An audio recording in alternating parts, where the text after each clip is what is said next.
Is this one of their moments where we're on and I don't know we're on? It is. It is one of those moments. Of course it is. Hello, welcome to the Villa View match preview. Usual shambles. What was that noise as well? I'm here to preview Crystal Palace v Aston Villa with my good friend Omar. Omar, how are you? Good, mate, yeah. Technology troubles as always.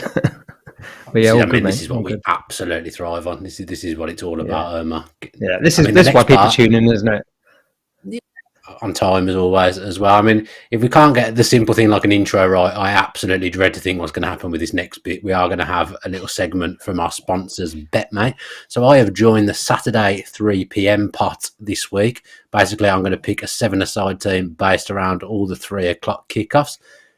I mean, is this working? Am I on the screen? I'm hoping the producer's going to give me a thumbs up because I actually haven't got the right screen up. Here we go. We're in. So I'm going to pick my team now. So my goalkeeper, I'm going to go with Dean Henderson. Why not? Saved a penalty last week. I'm going to go Nico Williams as well because I thought he looked very good going forward for Nottingham Forest. Next up, do I put a Villa defender in? I don't know. I'm not sure that we'll keep a clean sheet, to be perfectly honest. I instead will... Oh, you know what? I'm going to give Luca Dean another chance. He's been in my team every week so far, and he's in my fantasy football team and done absolutely nothing for me. So I'm going to give him another chance. Next up, I'm going to put Josh Da Silva in because he scored a couple of goals already. And then I'm going to go Maddison as well because I like James Maddison, the simple reason. Up front, Ollie Watkins is going to score at the weekend, so I'm going to pick him. And I'm going to partner him with his former Brentford teammate, Ivan Toney. No, not former Brentford teammates, are they? Ivan Toney replaced Ollie Watkins, but they both played for Brentford at some point in their careers. Now, substitutes, this is where I'm going to come a cropper because I don't know who I've put in and who I haven't. So I'm going to go Rodak for Fulham. I will then go... What do we do here? What do I do? Go Bella Kotchap because he had a good shot from long range last week. Again, a sound reason to put someone into. Jeff Schlupp because he scored against Villa last season as well. I really would like Zaha in my team. I forgot about Zaha, but we'll leave him on the bench for now. There's every chance that I will change that team at some point, but that's the team I'm going with to begin with. Definitely don't want Josh Da Silva as captain, so we will put Maddison as captain. Done. And then we'll go Ollie Watkins as our vice captain. Done. And that's the BETMATE team. So if you want to join this pot, see if you can beat me. You probably will beat me because I think most people have beaten me so far playing this game. Then you go and join the Saturday 3 p.m. pot and you could win your share of £600 and you get spread out between everyone that's in the league. So yeah, the more people that are in the league, actually it's worse if more people go in the league, isn't it? Because you've got less chance of winning some money. But yeah, £3 entry fee, guaranteed £600 payout. See if you can beat your mates and beat myself. Use that code that's on the screen there. I'm not going to read it, but you can see it on the screen. And now we are ready to preview Crystal Palace v Aston Villa, Omar. And Villa, off the back of a win, I fancy us. We went there last season and won. Crystal Palace, actually one of my favourite away days that there was last season. Do you fancy us? Yeah, I do. I think, we haven't got a great record in London, do we? Generally speaking, but I think against Palace we've done okay. Obviously, I remember when Benteke scored all those years ago. Was it Tim Sherwood at the time or Lambert? It might have been Lambert, I think. We won 1-0, and then last year, yeah, we did. I think it was probably one of our better performances. I think Gerrard was in by then, wasn't he? He was, yeah, and it was a sort of from start to finish, apart from the goal we conceded at the end, I thought it was a really good performance. And we need something similar this year against Palace. Obviously, a great side, doing really well under Vieira. Come on leaps and bounds since Vieira's been there. Obviously, had a lot of turnovers of players as well. Loads of players left on frees, expiring contracts, transfers away, and they've sort of rebuilt that side. It's quite a young side, pacey side. Did well against Liverpool. So yeah, it's going to be tough. No doubt about that. But I think we're going to have to employ a sort of a similar tactic to last year, and hope that's enough. We're obviously back off on the back of a win as well, so hopefully confidence is high. Be interesting to see how he adapts the lineup or tactics for that game on Saturday. How are you feeling about it? Right, I think I will say last year, when we've talked about many times about the outside central midfielders playing as a fullback, I did think that worked really well last season with McGinn cutting off Zaha, who played on the left that day. McGinn did a really good job on Wilfred Zaha that day at Selhurst Park and kept him quiet. I thought Zaha came in with a very intelligent performance against Liverpool and good tactics from Patrick Vieira as well, because basically what he did was he was playing as the lone front man. But when Liverpool had the ball, he basically just cut off the pass to Van Dijk, made sure that was never an option, let Nat Phillips have the ball, and that kind of played into Crystal Palace's hands, really. And then as soon as Palace got the ball, he completely changed what he was doing and he pinned himself on Nat Phillips, and that's where the goal came from for Crystal Palace. I thought Wilfred Zaha was excellent against Liverpool. He's always full of confidence anyway, but he's obviously their biggest threat. But there's no reason why we can't go there and get a result. We've got a little bit of a momentum now, having got our first win of the season. Hopefully there's a little bit of a feel good creeping back in after getting 3 points. Crystal Palace have got, Selhurst Park, it fit. I don't think their home record actually is the best, but it always feels like it's a difficult place to go. It's definitely, they've got the best home fans in the Premier League for me. I think they always create a good atmosphere. They always stay with the team and get behind the team, whatever's happening. But, we put in a decent display last week. I thought Ollie Watkins was really good. I think he can potentially cause Crystal Palace problems. And I think Emi Buendia will probably be in from the start. And I'd fancy him to have a good game as well, Omar. Who do you reckon he'll come in for then? Because obviously Coutinho was... you reckon it will be? Yeah. I mean, I think Coutinho, for me, I think he's got to play at home more than away. I don't know if you can do that. I don't know if that's... Gerrard's, some managers do like to sort of switch the team up depending on the opposition and where they're playing, etc. But I don't know if Gerrard's more traditional in the sense that if you're playing well, you start regardless of who you're playing against. But I would like to see someone like Buendia play against teams like Crystal Palace, Bournemouth away. These more difficult games where you need someone who's busy, who's able to pressurize teams and create something out of nothing. Whereas I hope Coutinho, where we're going to have more of the ball, he can sort of find those pockets of spaces. And I know you've said it quite a few times, as long as we have someone in midfield who can find him quickly, then I think he'll do better there. And I think this kind of game definitely cries out for a Buendia type rather than a Coutinho type. So I'd be exactly the same change. Apart from that, I think Watkins and Ings work well together. I think we said it last year, didn't we? From everyone being concerned about how they're going to play together, I think some of our best performances, and probably all of our best performances in the Gerrard, have come when they've both played together. And as we saw last week, they both work well together. And I think they do genuinely have a good friendship off the pitch as well, which helps. So again, I like to see them. I think they want to make it work. I think that's what. I think they realise it probably hasn't gone as they would have expected it, and I think they actually make effort to try and make it work. Both good guys are around the place trying. You can see when one of them scores, the other one's always nearly the first one on the scene, I've noticed. Yeah. So I think they try and make it work more than anything. But I've completely changed my mind with what I said. I was thinking while you were talking. I think he'll play one up front. I actually think Coutinho will get one more chance, but it'll be Coutinho and Buendia playing off Watkins. If you think that Selhurst Park as well is quite a tight pitch, maybe it's an ideal game to play two. It's a difficult one, isn't it? I don't know. Yeah. He said he only played two up front against the back three, didn't he? He played two up front because it was against a back three. Crystal Palace played with a back three, I think, against Liverpool on Monday, but they won't do that against us. So I've completely changed my mind. I think it'll be Coutinho and Buendia playing off Watkins.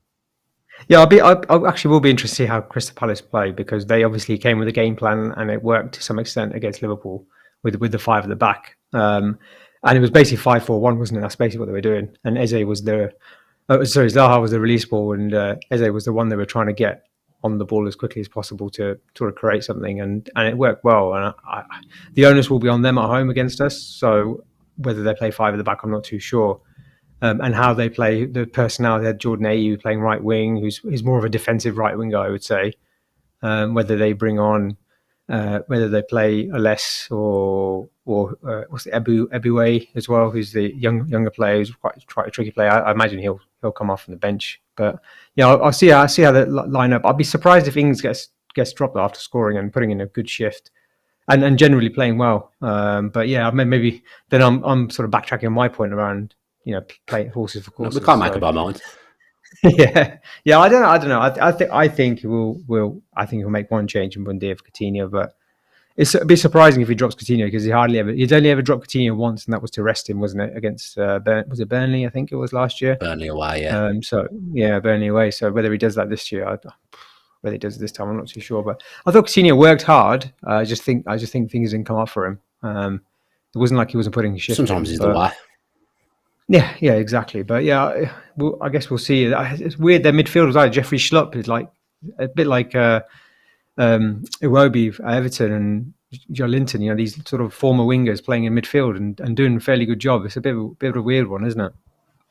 But you know what, Schlupp, and this is where I give Patrick Vieira immense credit, he has improved people that were already there at Crystal Palace, and I think that's a massive thing to point out. Even like James McArthur when he was playing last season, he was a far better footballer than he'd ever been under Roy Hodgson. Now, obviously, Patrick Vieira plays a more expansive brand of football, but I think Schlupp's actually been one of the real success stories for Patrick Vieira in the Crystal Palace midfield, and I think they're actually a better team when he plays. He provides good energy. He's tricky in a weird way. That's a terrible description. You wouldn't know that I talk about football for a job. That's a terrible description there. But do you know what I mean? Like, he's not skillful. Yeah. But he gets around. No. He gets around the pitch well with and without the ball. He's yeah. I actually quite like Jeff Schlupp. And he's powerful as well. Iwobi, Joe Linton, Schlupp. They're all powerful players, and I think you need that in midfield. And you can win a midfield battle. Legs. Obviously, the top teams have the likes of Rodri or Bernardo Silva or Thiago or players like that, that are maybe not as a bit more diminutive in their stature, but they're just excellent footballers, so they can do a job without having to worry about how big they are. But I think generally speaking, for everyone outside the top 6 or top 4, you need to have a bit of presence in midfield, and I think that's what these players have done. Obviously, they got Decore as well, who we were linked with, who I know Neil absolutely loves. And again, he's looked like a good signing. He's come in and bedded in. He loves every obscure footballer there's ever been. Yeah, true. Yeah, I know. He knew all the stats of Kaletica, and I was like straight away when we were linked with him. I was like, Neil, can you help me out? Is he any good? He's like, yeah, I've seen him play loads. I was like, I don't know how he finds the time, but fair play to him. Let's talk about centre back a little bit. The word on the street I'm hearing today is that Villa are looking at a backup centre back to come in and provide competition. I presume Tyrone Mings is going to play again. I would assume that's going to happen. Who do you think will be playing next to him? First, what do you think Steven Gerrard will do? And then second, what would you do? I think he may try Konza because I think Konza's better against pace. Yeah. Especially Eze, Zaha, AU. We just talked about the pace they've got in their team. I personally would go for Chambers because I think the game plan I would try and employ is let Crystal Palace have the ball. They Crystal Palace do where they do well is where they have pockets of space to exploit. And as you saw against Liverpool, and I think if we let them have the ball, they don't necessarily have ball players in their midfield apart from Eze. So for that reason, I imagine we'll probably play a bit deeper, and I think that's why Chambers probably be better rather than Konza. I think if we're playing a higher line, Konza's better against pace, and he can sort of nullify that threat. But I think if we're playing a bit deeper and letting them have the ball and trying to exploit them on the transition and on the break, then I think Chambers is probably a better defender in that kind of formation or that kind of style, if that makes sense. Yeah, it's a weird one with Konza and Mings because obviously the season, the back end of the season, we nearly went down, and going into the next season, they were a very accomplished partnership. But then last season, I just never felt fully comfortable with them two as a two, and I thought Mings looked a lot better when he was playing next to Chambers. But I do think it will be Konza that starts. I think it will be back to Konza and Mings. I think. Konza's a weird one, isn't he? He was 2 years ago. He was one of the best defenders in the league, no doubt about it. He was getting praise on Sky Sports. Everyone was like, when Mings got called up to the England squad, they were like, how is Konza not in the squad? Because Konza was at the time performing at a much higher level, and he's got all the attributes. But that was when there was something to do with fans. I don't know, but I think a lot of it is to do with physicality. I think where he struggled is where he's got bullied in games, where he's been up against someone who's been a bit of a physical presence, and I think that's where he struggled. I think when he comes up against players who are quick and nimble. And maybe are looking for a bit more, ball to feet. Then I think Konza's great on a 1-to-1 battle. Konza's brilliant. He hardly ever gets dribbled past. But I think part of it is physicality. Part of it is probably confidence as well, because he hasn't played well. He's in and out the side, and he's a kind of player probably does need a run of games, especially a centre back. I think any centre back needs a run of games. Whereas I think someone like Buendia, Coutinho, they can sort of switch quite easily because they can come and change a game from that sort of that final third position. Whereas I think at centre back you need to have consistent games and form a partnership with your back four and your keeper. And I think if that's not happening, then it's part of the problem, definitely. But Konza, Mings, Cash, Konza, Mings, Luka Dean, that on paper should be a really good back four and should be more than good enough for the rest of the season, really. But I think the fact that we obviously signed Carlos as well is another thing in terms of confidence. It's not a great signal to Mings, Konza, and Chambers that in terms of their belief in him. And I think it's warranted, of course, but obviously that may play part of it. I don't know. I don't know what you think. Yeah, I mean, Lewis Price is saying in the comments that John Terry left and Konza's standards dropped significantly. That's a reasonable point. I would say those two things did coincide. What I'm thinking about is the manager change more so than John Terry leaving. I think, we finished 11th, didn't we? That season, the season we beat Liverpool 7-2, and in the main, we defended very well the first half of that season, but it was very narrow.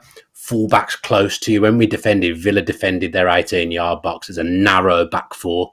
Fullbacks didn't quite have as much license to get forward. Now, under Steven Gerrard, the fullbacks are a massive part of that. So there's a lot of the time where the fullbacks aren't on the scene. They're not going to be in that defensive four, and you're not going to be able to defend in that same way. And I think he struggled with that. That's my opinion. I could be wrong with what I'm saying there. But the style in which Dean Smith side, when Konsa was at his best, the style in which that Dean Smith team defended suited Ezri Konsa. I'm not sure the way we play now suits him, if that makes sense. Yeah, no, I think it's a really valid point. And I think it's, Ryan Faulkner is another listener who's made a comment around the fullbacks, and I think that is a key point. I think for this match as well, in terms of how we play. I thought Matty Cash in particular against Everton played a lot deeper than he normally does. I don't know what you thought. Luka Dean was bombing forward more often than not, and we tried to find that diagonal for him and failed a couple of times. But I thought Matty Cash was a bit more reserved in defence, and I wonder whether we'll do the same thing this game, or whether they'll both be sort of sitting back and sort of waiting for the counter. But yeah, obviously there's no cover there, is there? And also I think the other point gets missed as well. We played with two midfield as well for a lot of that season, where he was great. We had McGinn and Dougie Luiz playing as a two, so that offers a bit more protection for the fullbacks. Yeah, so if Matty Cash did go forward, then if Konza was sort of one-on-one or was exposed a little bit, then he had one of the midfielders there to help him out as well, which obviously now we don't, because Kamara tends to be the lone man there now, or before that Nakamba and Luiz as well. So maybe that's part of it. I think confidence is a big thing, though. I definitely think confidence is a big thing. I think once you have a bad run of games or a bad couple of games and you're out the side, then rebuilding that confidence is a difficult thing. And that's where the man management comes in, isn't it? What Gerrard and his coaching staff are doing off the pitch, what they're trying to do to get him back in the side. I thought it was a mistake to play him against Bournemouth. The fact that he'd been injured, had one pre-season game, was quite a bit of a surprise that he was actually back fit and ready by the first game of the season, to be honest, and to get him straight in the side when he hadn't had that much game practice, and again was coming off the back of a bad run of form. I thought, I don't know, maybe it was one of those gambles where you think if he plays well, then that rebuilds his confidence. But on hindsight, it's probably a bad decision. But yeah, I don't know. We'll see. I think I'm confident with either Konsa and Chambers. They're both on their day, should do a job, but we definitely need a centre back, and whether they go all out and spend a lot of money or get a reserve. I think Diego Carlos is 29. It's not going to be a big money signing, I don't think. Yeah, I don't. Alone wouldn't surprise me at all. I wouldn't. Yeah, someone like I don't know. Jason Denier has been linked. Eric Bailly, maybe. Rob Holding, no. I think we need someone who's. Rob Holding wouldn't leave Arsenal. Yeah, he wouldn't. Yeah, Rob Holding. You need four centre halves. He's still their fourth centre half. Rob Holding. He's not going to leave. He's not going to leave Arsenal to become a third or fourth centre half at Villa. That's just not going to happen. Well, I think that whoever comes in as a centre back now has a good chance of staking their claim in the team. So because obviously Carlos was number one starter, so I think anyone's coming in. I think that Mings has solidified that position and should do. And then you've got. Well, he's the only left-hand sided centre back there now. Especially if he looks like Horsey's still going to go. It looks like Horsey's still going to go to Watford. So although he was training, wasn't he? Really. Yeah. Well, the horse was training, wasn't it? But it looks like he's going to go. But I would like to see someone experienced who's ready-made to just come in on loan. as an option. And I think I wouldn't like to see us spend big money because I'd hope that Diego Carlos is able to get back. I know it's going to be difficult with the injury, and it's one of those injuries where it is difficult to come back from. But we signed a 4-year contract at the end of the day. He's going to be out for 6 to 8 months. So it doesn't necessarily mean his career is finished or anything like that, especially the way medicine works and physiotherapy works. And he's obviously, you can see he's a specimen of a man. So you'd imagine, he'd come back to peak fitness a lot easier than other people would as well. So yeah, I don't know about you, but I know we're not going to talk about transfers too much, but the rest of the pitch, I still think we need that number 8, and I would still like to see it. And there's still enough quality in that team, but it's more of I think I just feel like every window, especially every summer window, we always seem like we're one short of what we need. And this year we still seem one short. So centre back, obviously put to one side, but I still think we need one more, whether it's up front or midfield. It depends who you talk to. I'm hearing different things today. So I've been sat at the Sky most of the day, so you hear different things that are going on with different teams. Nothing concrete with anyone at the moment. I think the centre-back's the thing that's definitely on the agenda, because that's come as an emergency transfer. Essentially, Villa are going to need to get a centre-back in. But more of what I hear today may be that there might be one coming in another position as well, but nothing imminent at all. They're just looking as is. But yeah, I agree with you.